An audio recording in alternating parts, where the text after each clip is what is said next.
Olá, você está no canal da Igreja CI. Você vai ouvir agora uma palavra do Evangelho do Nosso Senhor que pode transformar a sua vida.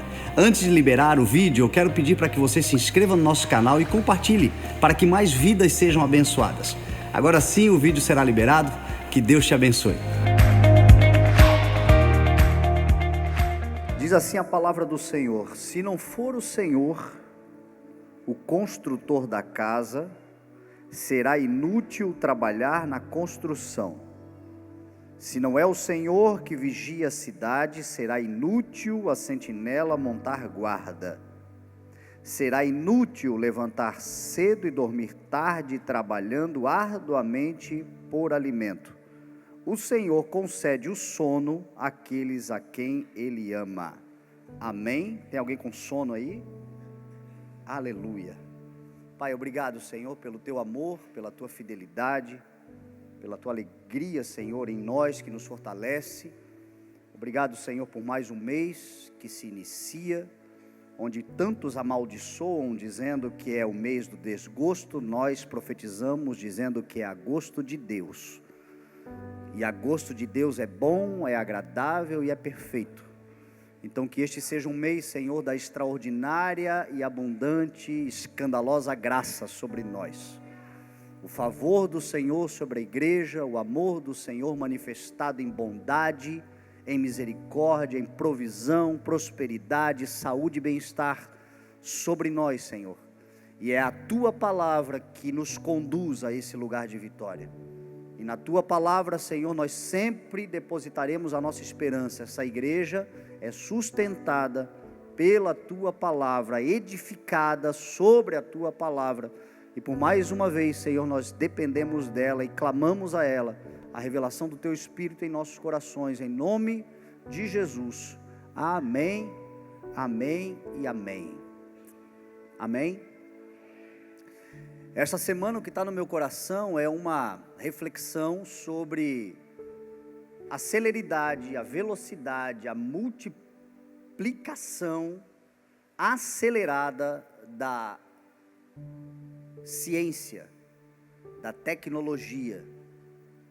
A inteligência artificial é a palavra da moda, é o conceito da moda, e que está crescendo de forma assustadora, e numa velocidade que, se nós piscarmos, nós não acompanharemos, e provavelmente não acompanharemos mesmo, porque além de ser uma inteligência artificial, criada, humana, avanço da ciência, é também uma profecia, uma palavra bíblica se cumprindo. Alguns estudiosos estão dizendo, teólogos, estudiosos da palavra estão dizendo, que esta é a década que de fato começará a cumprir-se aquela palavra de que nos últimos dias a ciência se multiplicará. Deus disse a Daniel: Daniel, cele as palavras deste livro, porque ela guarda o tempo do fim. E durante aquele tempo, os homens e a ciência se multiplicarão, os homens correrão atrás do saber. Obviamente que é um interesse maior pela Escritura, prioritariamente, mas é também um sinal para nós dos tempos que estão chegando. O avanço acelerado da ciência, da tecnologia, a multiplicação do saber humano. Ontem eu estava lendo uma matéria sobre eVTOL. eVTOL é uma sigla para equipamento elétrico de voo e pouso e decolagem vertical, que são drones, que a gente já vê por aí, drones, só que para uso humano de transporte. Que em 2024 o Brasil vai sediar a primeira feira de eVTOL, e 2026, daqui 2 anos e meio, se tudo der certo, já com homologação, nós já teremos uso coletivo, público, de eVTOL na cidade de São Paulo. Os Jetsons chegaram. Nós somos uma geração que os nossos avós, muitos deles ainda sonham em andar de avião, mas os nossos filhos já vão nascer num drone. Uma geração altamente acelerada na tecnologia, a informação, a velocidade. Na área da medicina, agora, um homem que num acidente de bicicleta ficou paraplégico por 10 anos, voltou a andar. E para ele voltar a andar, o que eles fizeram? Eles instalaram no cérebro dele um eletrodo, um chip, um mecanismo, que, conectado a um outro mecanismo na sua coluna vertebral, envia sinais decodificados do seu cérebro, porque ele pensa em andar, e a decodificação acontece, e no pensar em andar ele está andando. É bruxaria? Não, é tecnologia. É ciência. É uma coisa extraordinária que está acontecendo. A capacidade do homem, os cientistas já afirmam que nos próximos anos não haverá mais deficiência física. Não haverão mais paraplégicos, não haverão mais cegos, não haverá mais problema com a surdez, não haverá. As pessoas serão, pela tecnologia, pelo avanço da medicina, da ciência, grandes problemas da humanidade serão resolvidos, solucionados. Grandes demandas da humanidade serão solucionadas. E há problema nisso, no avanço da tecnologia. O problema não é a tecnologia, o problema é o coração de quem as usa. O problema não é a ciência, o problema é o coração de quem a usa. O problema não é o que você tem, e aqui fica a primeira reflexão, o problema é com que coração você tem. Não é o que eu conquistei, não é o que eu alcancei, não é o que eu comprei, não é o que eu adquiri, não é o que eu almejo, não é o que eu já tenho ou pretendo ter, mas com que coração eu pretendo ter. Porque o problema da humanidade não é o avanço da tecnologia. Quando o homem descobriu o fogo, o homem deu um salto na história da humanidade. Porque quando o homem aprendeu a mexer com o fogo, o homem agora podia cozinhar os seus alimentos. O homem agora podia se aquecer do frio. O homem agora podia fundir ferramentas de trabalho. Mas esse mesmo homem que com o fogo deu um salto na história da humanidade, é o homem que sacrificou também os seus filhos no fogo, que adorou demônios como Moloque, atirando os seus filhos recém-nascidos na fornalha. É o mesmo homem que ateou fogo nas plantações dos seus adversários, vizinhos. É o mesmo homem que, em vez de fundir ferramentas, fundiu armas de destruição. Então o problema o que é? A ferramenta? Não, o problema é o coração que eu tenho com a ferramenta. O problema é a intenção que eu tenho com a ferramenta. Algumas pessoas estão pedindo coisas ao Senhor. As coisas são em si um problema? Não, o problema é o coração. É por isso que Deus sonda o coração. É por isso que Deus sonda o interior. É por isso que o Senhor é lâmpada dentro de nós, sondando a causa. É por isso que Provérbios capítulo 4, verso 23, vai dizer assim: sobre todas as coisas, guarda o teu coração, porque dele procede as fontes da vida.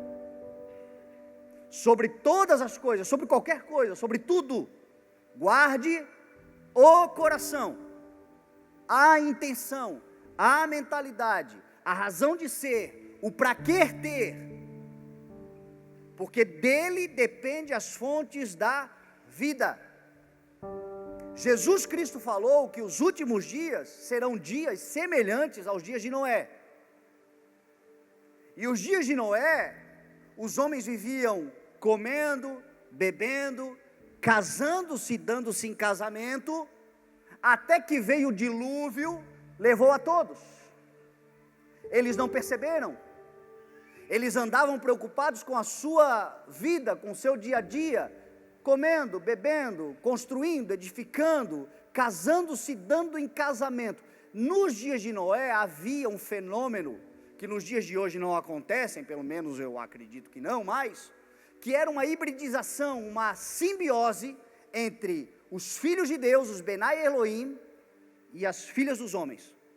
Eram duas espécies, criaturas de Deus, que estavam se juntando em casamento, e diz a palavra que naqueles dias eles formaram os gigantes, os heróis do passado, homens poderosos. Golias, por exemplo, aquele gigante filisteu que Davi derrotou, diz a palavra que aquele homem tinha 2,90 metros de altura, poderoso em batalha, era um descendente dos Nefilins, que foi o resultado dessa mistura.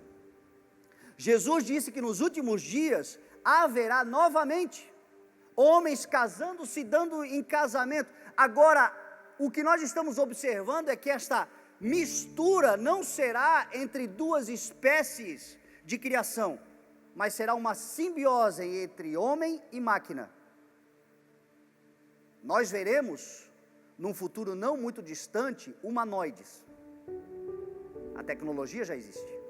E nós já vemos nos dias de hoje coisas que a gente debocha, mas que já são uma realidade, de gente casando com robô. E a gente debocha porque o robô ainda tem cara de robô. Mas vai chegar um dia que nós não vamos saber discernir quem é máquina, quem é humano. Porque uma das grandes e extraordinárias conquistas da inteligência artificial é que a inteligência artificial, ela aprende. Ela vai se adaptar. Sabe os filmes de ficção científica? De volta para o, como é que é? Exterminador do Futuro. Essas coisas já são reais, não são mais ficção. E o ser humano está caminhando para essa hibridização, para essa mistura, essa unificação. Porque o que é casamento? É bodas, é festa, é vestido de noiva e vestido de noivo? Não. Casamento é tornar-se uma só carne. E essa unificação, isso vai acontecer.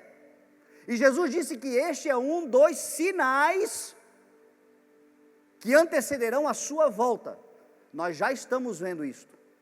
E isso vai se intensificar de tal forma que chegará um futuro muito rápido. Dizem os estudiosos que os próximos 10 anos nós vamos acelerar na história da humanidade mais de 100. Então se prepare para um tempo aonde esses sinais vão acontecer. E a pergunta do Senhor é: o problema não é a ciência, o problema não é a tecnologia, o problema não é começar a fazer mensagens bíblicas do tipo assim, ó, você está vendo a maçãzinha da Apple? Isso aqui tem pacto com... Porque isso acontece muito. A questão é com que coração nós teremos as coisas. Eu tenho dito sempre, nós podemos ter todas as coisas, mas as coisas não podem nos ter. Não amem o mundo, não se apeguem a esse mundo, não se apeguem às coisas desse mundo, porque aquele que ama o mundo, o amor do Pai não está nele. Amor é esse apego exagerado. Então tenha as coisas, mas não deixe as coisas te terem. E um dos fenômenos mais extraordinários da nossa geração, deste tempo e do tempo que vai chegar, meu Deus, eu quando nasci, eu acho que eu levei uns 30 anos, uns 30 dias para abrir os olhos. As crianças hoje já nascem mexendo no tablet. É nítida o avanço e a capacidade, a pulsão e o estímulo que nós damos aos jovens e como eles se aceleram, porque nós somos estimulados o tempo inteiro por muita coisa. E uma das coisas que nós temos na nossa geração é a velocidade da informação. Você já ouviu falar da síndrome do pensamento acelerado? A pastora Juliana aqui, que é psicóloga, com certeza trata muito isso. As pessoas estão com uma síndrome de pensamento acelerado. Por quê? Muita informação. Nós temos na nossa mão informações extraordinárias, poderosas. Por que eu estou falando disso? Porque o livro que eu acabei de ler aqui, o Salmo, é um Salmo de Salomão. E Salomão foi um dos homens mais sábios dessa terra. Um dos homens mais ricos dessa terra. Um dos homens que Deus deu sabedoria como não deu a outros. Eu acho que depois de Cristo, que é a personificação do Senhor, do Deus em pessoa, ninguém teve mais sabedoria do que Salomão. 1 Reis capítulo 4 vai dizer que Salomão compôs 3.000 provérbios. Ele compôs. Você sabe o que é provérbio? Provérbio é uma síntese de uma experiência. Um provérbio é você colocar numa frase uma experiência que talvez levou décadas para você observar, para você perceber, para você aprender, para você se tornar um mestre naquilo que você está falando. Você sintetiza em uma frase uma experiência que talvez você sofreu 10 anos nela. Ele escreveu 3.000. A Bíblia diz que ele discorreu sobre quadrúpedes, sobre plantas, sobre peixes, sobre aves, sobre os cedros do Líbano, sobre os isopos. Ele era um homem pesquisador, cientista, criador, um homem de muita informação, de uma sabedoria extraordinária. Você tem na palma da mão, a um Google e uma frase correta, muito mais informação do que um dia Salomão teve.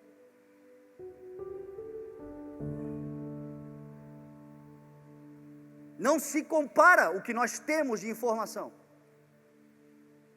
E por que então que uma geração tão informada não é melhor, se conhecimento é poder? Salomão nos ajuda a explicar. Salomão foi um homem que foi muito sábio, mas por um longo período da sua vida desviou-se. Por um longo período da sua vida, na sua sabedoria, tornou-se louco. E desviou-se do propósito do Senhor. Foi voltar lá na velhice, porque é o que me parece quando a gente lê Eclesiastes, especialmente o último livro, ele diz assim: de todas as coisas eu aprendi que melhor é temer o Senhor. Se lançou a muitas coisas, muitas ideias, muitos projetos, muitos propósitos, muitas vontades, não se negou a nada que o seu coração desejou. Ele disse: o coração é muito enganoso, mas no final ele diz assim: ó, melhor é que tema o Senhor. Então era um homem de muitas informações, mas que por conta do seu desvio, o seu reino, por exemplo, foi dividido. Quando ele morreu, Roboão, seu filho, de 12 tribos ficou com uma. Dividiu-se Israel por conta do seu pecado, do seu desvio. O que eu quero dizer com isso? Informação sem aplicabilidade não vale de nada. Informação sem prática é tempo jogado fora. A informação não é desprezível. Romanos 10:17, Paulo vai dizer assim: consequentemente, a fé vem por se ouvir a mensagem, e a mensagem é ouvida mediante a palavra de Cristo. Então como é que vem fé? Informação, conhecimento, revelação. A fé vem por se ouvir, a fé vem por se descobrir, a fé vem por se aprender, a fé vem por refletir, a fé vem por saber sobre a vontade do Senhor. Então a informação não é desprezível, mas Tiago 2,17, não sei se por coincidência, mas verso 17 também vai dizer que esta fé que vem por ouvir, sem obras está morta. Porque fé sem prática não vale de nada. Fé sem aplicabilidade não vale de nada. E nós somos essa geração. Muita informação, mas uma ansiedade como nunca antes, uma depressão como nunca antes, problemas emocionais como nunca antes, problemas relacionais como nunca antes, problemas espirituais como nunca antes, problemas pessoais como nunca antes, porque nós temos muita informação, mas não temos prática de vida. Para quem que a gente olha quando a gente quer se inspirar? Os nossos avós, os nossos bisavós, os nossos antepassados, gente que vivia o que praticava, na maior parte das vezes, pelo menos uma geração um pouco mais organizada do que a nossa, e que a gente tem modelos de prática de vida, e a gente tenta imitá-los no quê? No discurso? Não, na prática.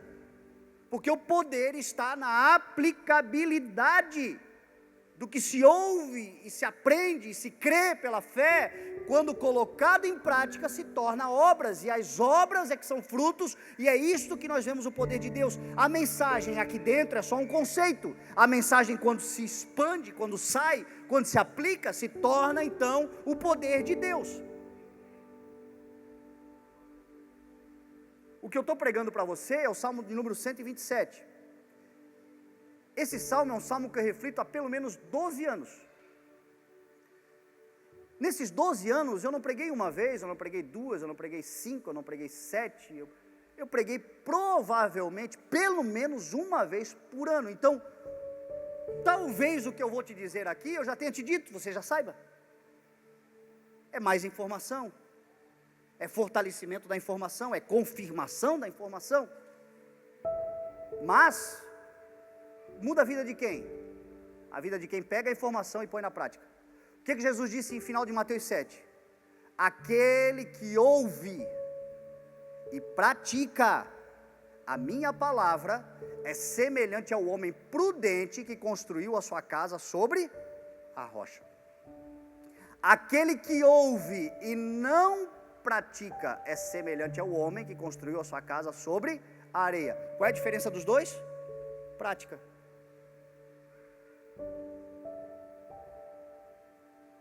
Glória a Deus porque a gente se reúne para ouvir.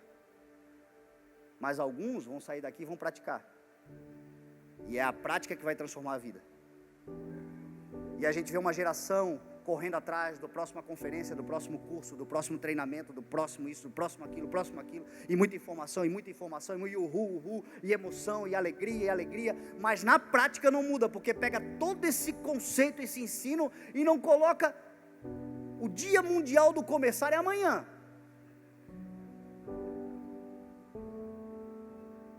E a gente sai do domingo, uau, a mensagem falou, vou colocar, e aí não deu, na terça tem que fazer na terça, tem que fazer na quarta, e tem que fazer e não faz, e não fazendo não muda.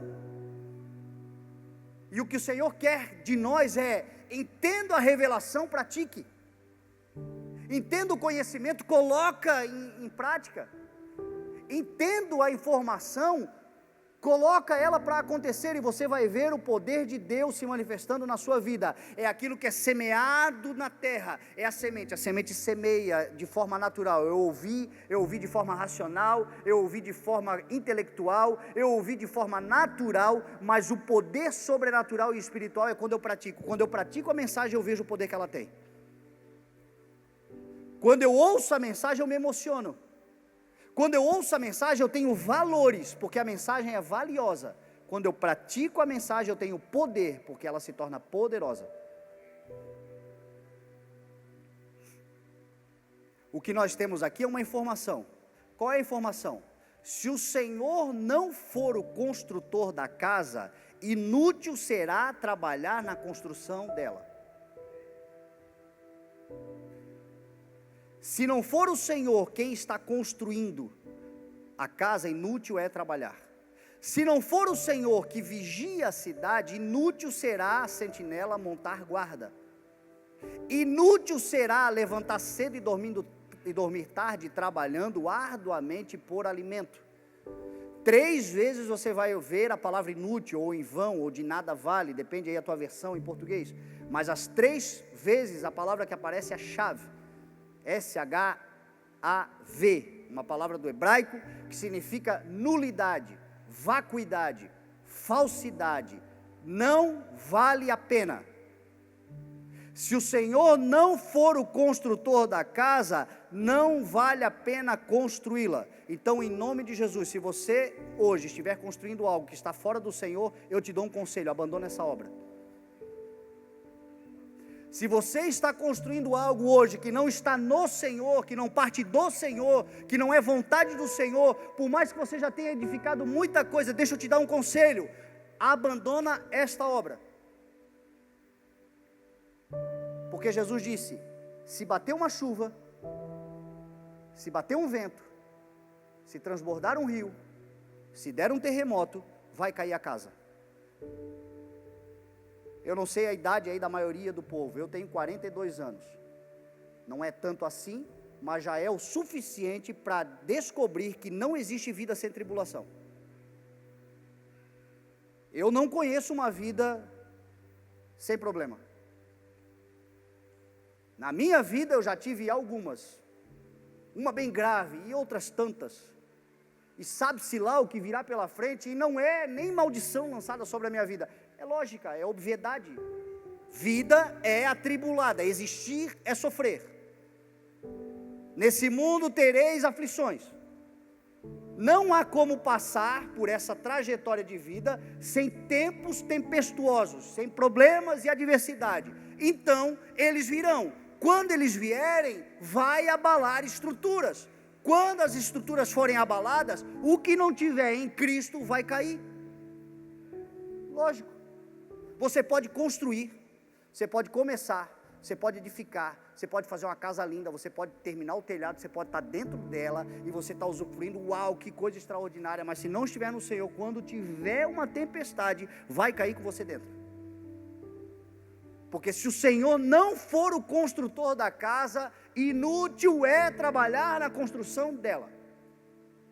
Se o Senhor não for o vigia da cidade, inútil será o sentinela montar guarda. O que é vigia da cidade? Isso trata-se das coisas externas, dos trabalhos, da nossa profissão, dos nossos negócios, da nossa vida social, das coisas que a gente constrói, das sociedades que a gente faz, os negócios que a gente promove. Se o Senhor não vigiar, inútil é você acordar cedo, dormir tarde, trabalhar, cuidar, zelar por aquilo, ser consumido com esforço por aquilo, se o Senhor não vigiar. E o que o Senhor vigia? O Senhor vigia o que é lícito.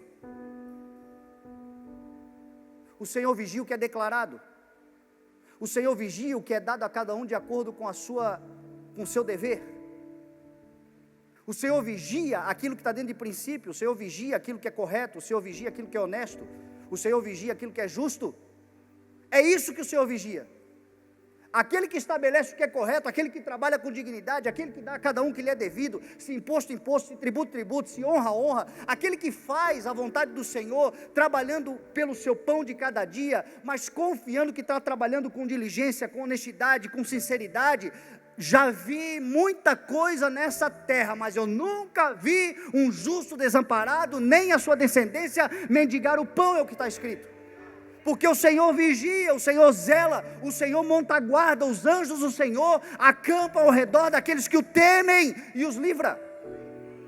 Agora, se o Senhor não vigiar, meu irmão, você pode passar a noite com um palito aqui, ó, nos dois olhos, aqui acordado, cuidando, viver igual um louco.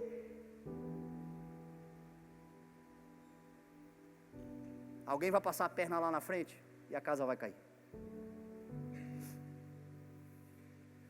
Às vezes, na nossa ansiedade, o que diz a palavra?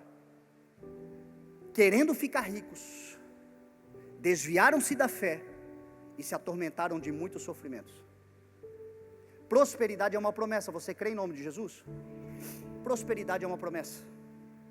Bem-estar, dignidade, pão sobre a mesa. Essa semana eu fui sexta-feira no supermercado com a minha esposa e ela me convocou para empurrar o carrinho. E eu fui com aquela alegria de esposo empurrando o carrinho. E o carrinho foi aumentando, e foi botando coisa dentro, foi botando coisa. No final eu olhei assim e meu coração se alegrou. E me veio no coração aquela palavra do Senhor Jesus: não se preocupem dizendo o que vamos comer, ou o que vamos beber, ou o que vamos vestir, porque são os pagãos que correm atrás dessas coisas, mas o Pai Celestial sabe que vocês precisam delas. Agora, com justificativa de comer, beber, vestir, de cuidar, muitos se desviam da fé e se atormentam, porque o Senhor não vigia o que está fora. Mas aquilo que for estabelecido nele, meu irmão, estão tentando passar a perna. Durma, descanse, porque ninguém será capaz de destruir aquilo que o Senhor está com você realizando. O Salmo de número 3, o que diz o texto? O Senhor concede sono àqueles a quem Ele ama. Aí para mim a maior referência de sono é Davi. No capítulo 3, no número 3 de Salmo, Davi escreve assim, deito e durmo, e torno a acordar, porque o Senhor me sustém. eu não temo os milhares que me cercam. Sabe quando Davi escreveu esse salmo? Quando ele estava fugindo de Absalão, subindo o Monte das Oliveiras, o seu reino tinha sido arrancado da sua mão, e Absalão agora estava promovendo um golpe de estado e uma perseguição de morte, ia tentar matar Davi. Davi estava cruzando o Monte das Oliveiras, olhando para Jerusalém, a 1 quilômetro, subindo descalço e chorando, chegou lá em cima no Monte das Oliveiras, quando ele viu que não tinha o que fazer, naquele dia, o que ele podia fazer ele já fez, agora tudo que lhe restava era acordar bem no outro dia, para continuar a luta que tinha que continuar. Ele escreve: eu deito, e eu durmo, e eu torno a acordar, porque o Senhor me sustém. Porque quem faz o que é correto não tem o que temer. Quem está no Senhor não tem o que temer. Vão preparar armadilhas? Vão te trair? Óbvio que vão. Vão preparar emboscadas? Óbvio. Você vai lidar com ímpios nessa terra, você vai lidar com gente má nessa terra, você vai lidar com gente corrupta nessa terra, mas a corrupção deles não vai te corromper, a impiedade deles não vai te destruir, o mal deles não vai te inflamar.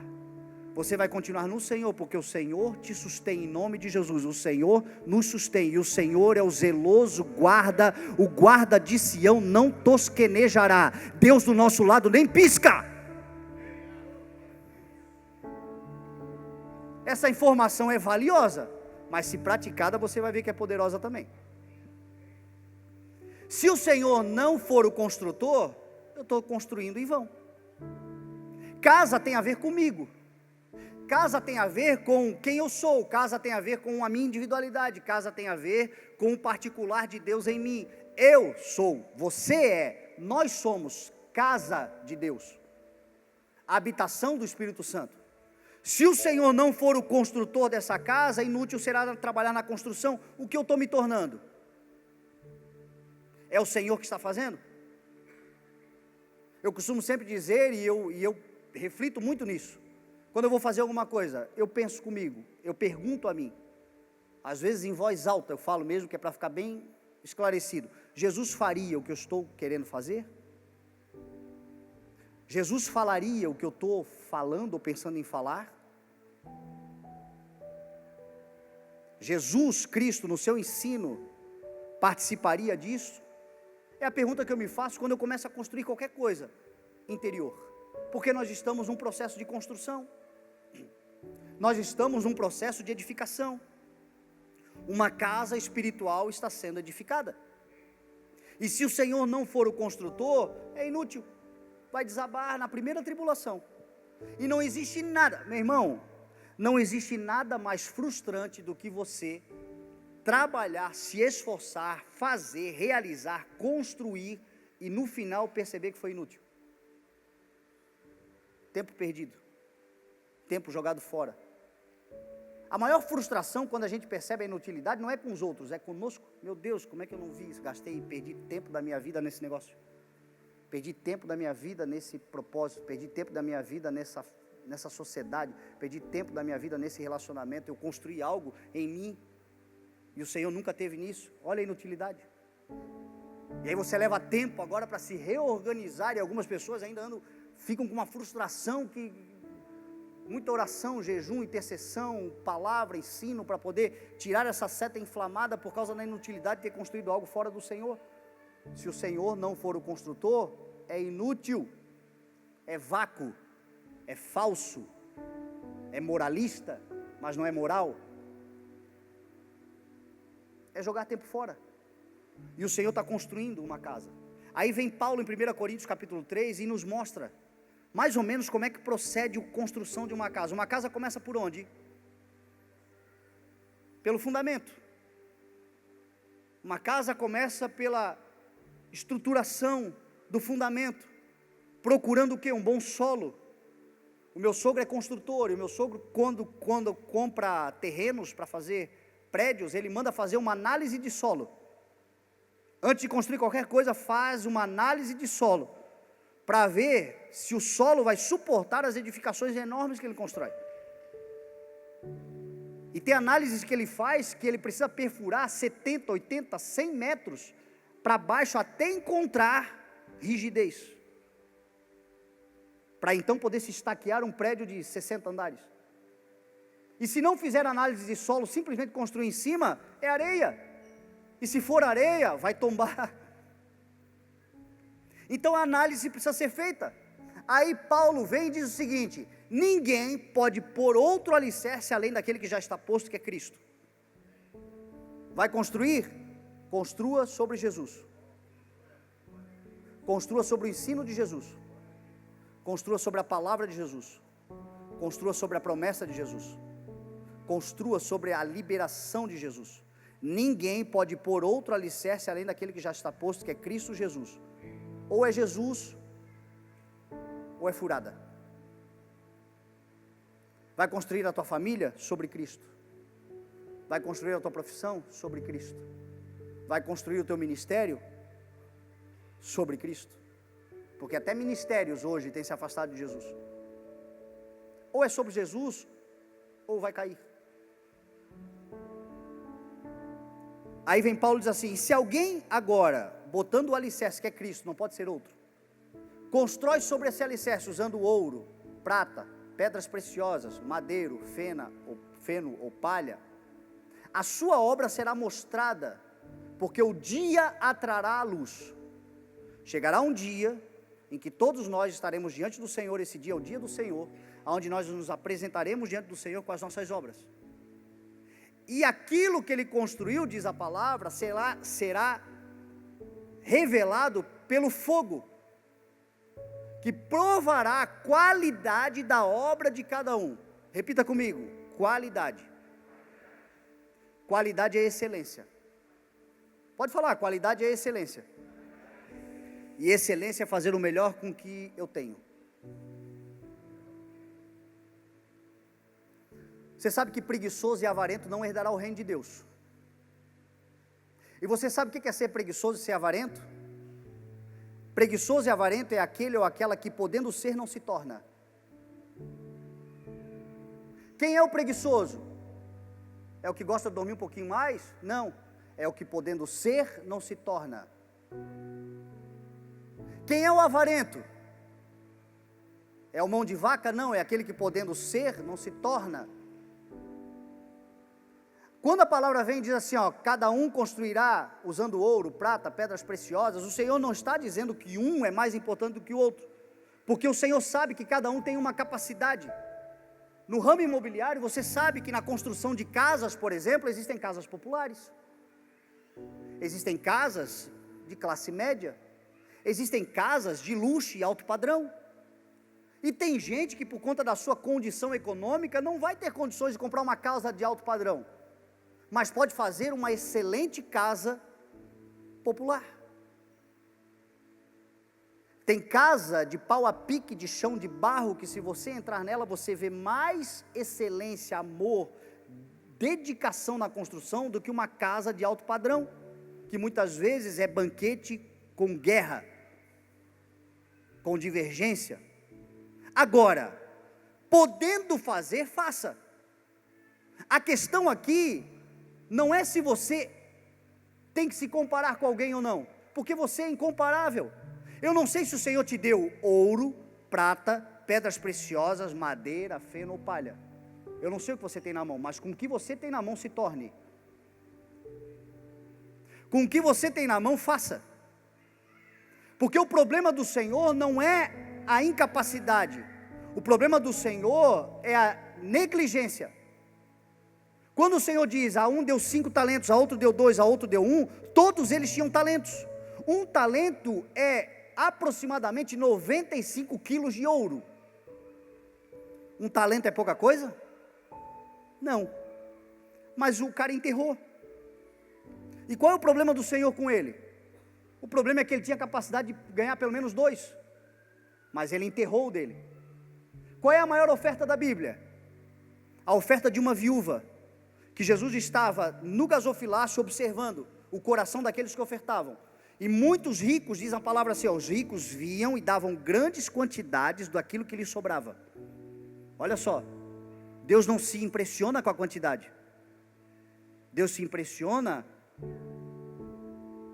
com a qualidade. Muitos davam grandes quantidades, mas era sobra. Ainda se orgulhava, olha aqui quanto que eu dou. Aí veio uma viúva pobre e deu 2 moedinhas de cobre. Não comprava nem o pão. E Jesus disse assim, ela deu mais do que os outros. Porque ela da sua pobreza deu tudo o que precisava para viver. Eu duvido que ela saiu de lá com necessidade. Essa mulher nunca mais precisou sofrer por pão. Porque eu nunca vi Deus desamparar um justo. Agora é a qualidade. Essa mulher tinha madeira, mas ela fez uma casinha de madeira, coisa mais linda. E é isso que o Senhor quer de nós. Em nome de Jesus, se você pode ser, torne-se. Se você pode fazer, faça. Se você pode ir, vá de uma vez. Se Deus já te deu a condição, se Deus já te deu a capacidade, se Deus já te deu a luz, se Deus já te deu a ideia, em podendo ser, torne-se em nome de Jesus, porque é isso que o Senhor está avaliando. Por que não se tornou ainda? Até quando nós vamos postergar, protelar, procrastinar, transferir, culpar os outros? Não. O que você precisa para se tornar já está com você. Torne-se, não se compare. Tão somente faça com excelência o melhor que você pode fazer com aquilo que você tem. Você vai construir uma casa que no dia do fogo vai ser provado e o Senhor vai ver, era madeira, mas foi da melhor qualidade que ele tinha e ele dedicou a mim, ela dedicou a mim, portanto ele receberá a sua recompensa. Tem gente que não faz porque não consegue o que gostaria, mas deixa de fazer o que pode. Então faça, meu irmão. Invista um tempo valioso com seus filhos. Invista um tempo importante na sua formação cultural, bíblica, teológica, ministerial, profissional. Invista um tempo importante. Em podendo ser, torne-se. Porque o que a gente vê, meu Deus, isso é redundância, mas é o que a gente vê lá na UTI, nos últimos minutos de vida. Eu queria ter um pouquinho mais de tempo para fazer o que eu não fiz. Porque quando eu podia, eu não fiz. Quando eu tinha, eu não me tornei. É esse o grande problema das pessoas. A aflição das pessoas no leito de morte é ter a consciência de que não fizeram o que podia ser feito e agora querem um tempo para fazer o que deveriam ter feito lá atrás. Meu irmão, deixa eu te dar uma palavra que foi a que eu recebi quando eu entrei em crise. Porque com uns 15 anos eu me afastei do Senhor e aos 30 eu voltei. Eu passei um hiato na minha vida de 15 anos, onde eu podia ter promovido coisas para o reino de Deus, e eu não promovi. Agora, vivendo no Senhor, eu era bombardeado com ataques de Satanás, no sentido, o que você quer? Você já perdeu muito tempo, e um dia o Senhor me disse, Fernando, não é possível mais recuperar o tempo perdido, mas é possível parar de perder tempo. Aquilo foi uma libertação, foi como arrancar pelas raízes toda a condenação, e eu entendi. Tempo perdido passou, mas eu posso parar de perder tempo. E eu aprendi que a velocidade com o Senhor é muito maior do que a velocidade com o mundo. Nos últimos 10 anos, eu tenho vivido coisas que eu não vivi nos últimos 30, para trás deles. Porque o Senhor nos acelera. Porque o Senhor nos bota nas suas asas e a gente voa. Aqueles que esperam no Senhor renovam suas forças e voam como? Como águias. Correm e não ficam exaustos, andam e não se cansam. É a promessa que nós temos. Agora, se você pode tornar-se, meu irmão, está demorando por quê? É hora. A hora é chegada. Se você ficar calado nessa hora, eu também recebi essa palavra. Socorro e livramento vem de outra parte. Porque o Senhor nos inclui, mas não depende de nós. O Senhor nos chama, mas fará apesar de nós. Fazer com o Senhor não é favor, é privilégio. Eu não estou fazendo um favor para Deus. Eu estou tendo o privilégio de participar da obra do Senhor. Ai de mim se não participar, eu sou um tolo. Então, se você pode ser, torne-se. Se o Senhor já te deu algo na mão, começa a fazer. Porque a hora está chegando e uma casa está sendo construída. E essa casa vai ser para a glória do Senhor. E o tempo está contra mim. Uma casa, vou só passar. Tem pelo menos 4 cômodos. 4. Quais são? Sala, cozinha, quarto, o quê? Banheiro. No tempo dos nossos avós era lá fora, chamava de patente. Agora, graças a Deus, já tem dentro de casa, não passa frio na madrugada. Quarto, sala, cozinha e banheiro, pelo menos esses 4 cômodos. E fazendo um paralelo à nossa construção, porque a gente constrói sobre Jesus. Jesus disse: eu sou o primeiro e o último, o alfa e o ômega, o princípio e o fim. Jesus é a base e Jesus é o telhado. Jesus é o fundamento e Jesus é a cobertura. Jesus é isto. Ele é aquele que sustenta as suas coisas na sua palavra, aquilo que ele está edificando, nós estamos edificando na sua palavra, e é aquele que protege tudo que ele criou pela sua palavra. Agora, entre o chão e o teto, tem as paredes, os cômodos, e aí que entra as obras da fé. Isso é trabalho nosso, isso é a nossa dedicação, isso é a nossa entrega, isso é a nossa integridade, isso é a nossa perseverança. Esse é o trabalho cooperado com o Espírito de Deus. O Senhor como mestre de obras, dizendo: faça assim, faça assado, mas a gente colocando a mão na massa. E a gente precisa construir uma sala. O que é a sala? A sala é o lugar do relacionamento social. A sala é o lugar da felicidade. A sala é o lugar onde nós doamos. A sala é o lugar onde nós acolhemos. A sala é o lugar onde nós transbordamos. A sala é o lugar onde nós expressamos generosidade. A sala é o lugar onde a gente recebe as pessoas. A sala é onde a gente vê felicidade dentro do lar. Tem uma frase que diz assim: você quer saber se uma casa é feliz? Veja se o sofá está gasto. Veja se o sofá está manchado. Veja se o sofá tem lá farelo. Veja se o sofá tem sujeira nele. Lá em casa, quando a gente vai receber alguém, o primeiro lugar que eu corro é para o sofá, para ver se tem uma sujeira, dar uma limpada, dar uma disfarçada. No início, quando as crianças começaram a brincar, eu me incomodava com a bagunça, eu olhava assim: meu Deus, que sujeira, que bagunça. Depois eu entendi: meu Deus, eles estão sendo felizes. Eles estão brincando, eles estão tendo saúde, eles estão correndo, eles estão comendo, eles estão na frente da televisão, eles estão brincando um com o outro. É óbvio que vai sujar. Aí eu, em vez de proibi-los de fazer, eu comecei a ensiná-los a limpar depois. Está ótimo. Limpa depois, brinca, mas depois organiza, que aí é disciplina.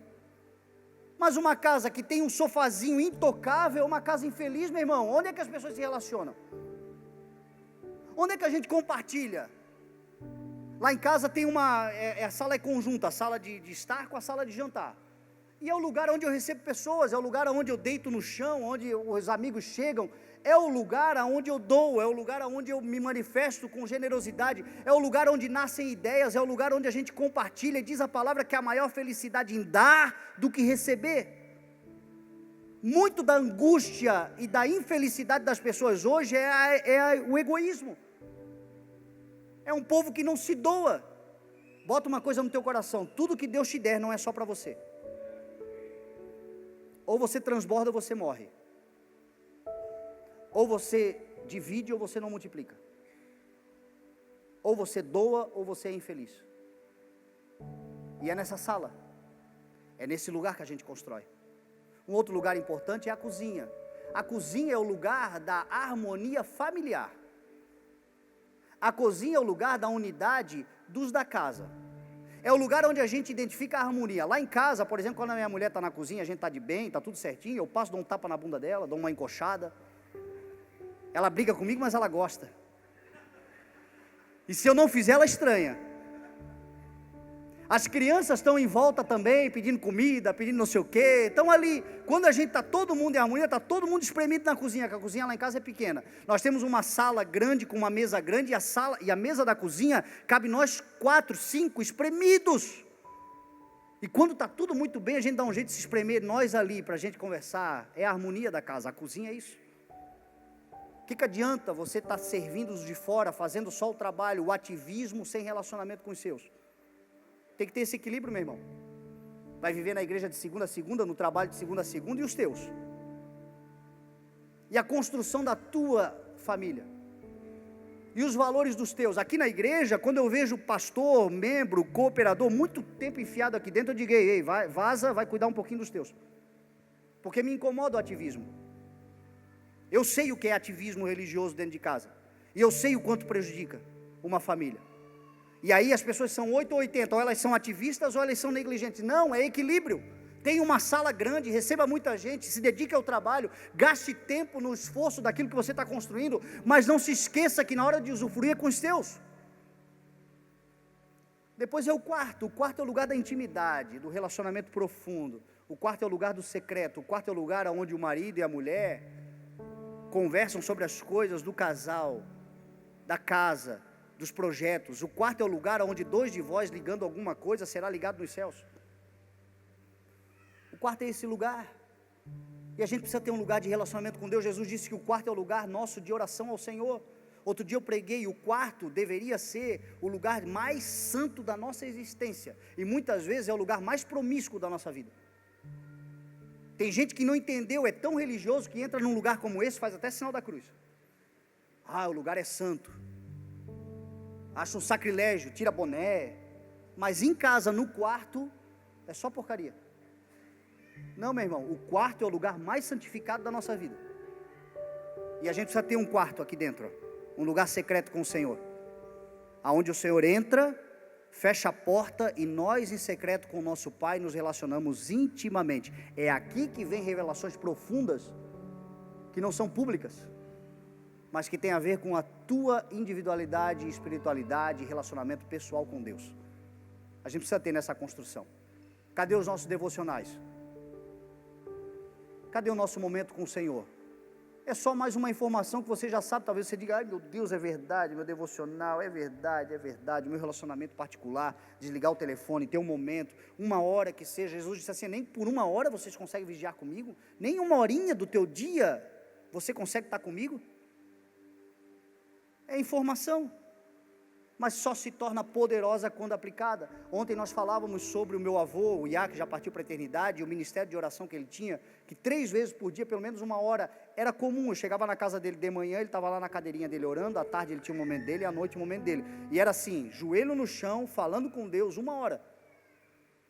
Aí as pessoas se impressionavam que o Voiá chegava na igreja e Deus revelava e mostrava, e as coisas aconteciam. Meu Deus, que homem, que não... Relacionamento, meu irmão. Quem fala com Deus, Deus fala com ele.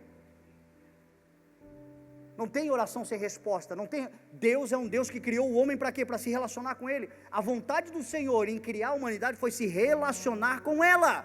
Deus vinha todos os dias na viração do dia se relacionar com Adão. Deus vinha, Adão pecou e Deus não deixou de vir, porque Deus quer. Cristo na cruz do Calvário veio para restaurar o relacionamento. E talvez seja o que nós menos temos com o Senhor. E o Senhor está dizendo: construa um quarto de oração, construa um lugar de intimidade comigo. Você vai ver que coisas poderosas, insondáveis, que você não sabe, eu te revelarei. Por último é o banheiro, né? O banheiro é o lugar da faxina, né? É o lugar da limpeza, é o lugar da santificação, é o lugar do Pai, perdoa-me, como eu já perdoei também. É o lugar da reconciliação, é o lugar do conserto, é o lugar da humilhação, é o lugar de se colocar à disposição do Senhor, dizer: Senhor, sonda-me e veja se algo em mim te entristece. É o lugar da reflexão, é o lugar de deixar Deus tratar coisas que às vezes nos confrontam, nos corrigem, nos disciplinam, mas certamente nos fará crescer. Tem nada melhor do que chegar em casa suado e tomar aquele banho e depois limpo, poder usufruir da cozinha, do sofá, da cama. Tem nada melhor do que isso. E que a gente tenha isso também em nome de Jesus, um lugar aonde o Senhor possa acessar e dizer assim: filho, eu te lavo, filha, eu te limpo, filha, eu estou zelando por você, porque o Senhor virá buscar uma noiva adornada, diz a palavra, vestida de linho fino, perfumada, uma noiva pronta para o encontro, uma noiva santificada pelo seu Espírito. E que o Espírito Santo de Deus possa ter acesso a esse lugar onde Ele nos lava completamente. Meu irmão, esta casa, Jesus disse, vai cair chuva, vai transbordar rios, ventos virão e baterão contra a casa, mas tudo isso passará, e Ele permanecerá em pé, porque quem está em mim torna-se inabalável. Em nome de Jesus, o mês de agosto será um mês para você experimentar a força inabalável do Senhor sobre tu e a tua casa, em nome de Jesus. Se você crê, dá uma forte salva de palmas ao Senhor Jesus e vamos cear ao Senhor.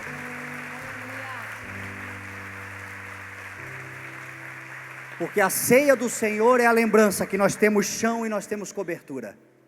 E o Senhor é por nós e conosco em nome de Jesus. Amém? Vamos nos colocar de pé e vamos adorar ao Senhor.